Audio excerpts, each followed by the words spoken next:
مزارات پر جانا یہ سنت سے ثابت ہے۔ اولیاء اکرام کے جو ڈیرے ہوتے ہیں نا، یہ رحمت خدا بندی کے سٹیشن ہوتے ہیں۔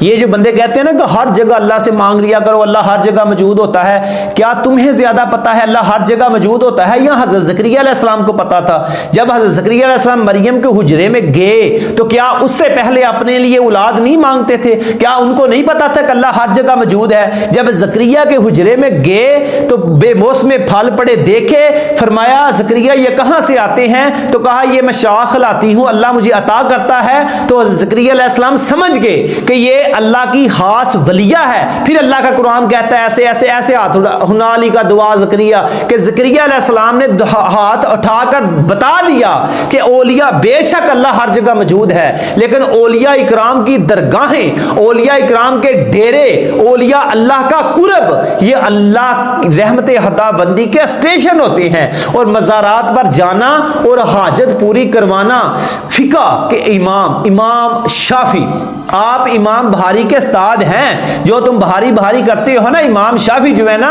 یہ امام بخاری کے استاد ہیں۔ فرماتے ہیں مجھے جب بھی کوئی حاجت پیش آتی، 2 رکعت نماز ادا کر کے امام اعظم امام ابو حنیفہ، جنہوں نے اتنی بڑی فقہ کو مدمم کیا کہ امام ابو حنیفہ کے مزار پر جا کر دعا مانگتا ہوں اللہ میری حاجت پوری کر دیتا ہے، یہ امام شافعی کہہ رہے ہیں، امام بخاری کے استاد امام شافعی، کہ جب مجھے کوئی حاجت پیش آتی ہے میں امام ابو حنیفہ کے مزار پر جاتا ہوں، ان کے وسیلے سے دعا کرتا ہوں تو اللہ میری وہ حاجت پوری کر دیتا ہے۔ اس لیے اللہ بے شک ہر جگہ موجود ہے۔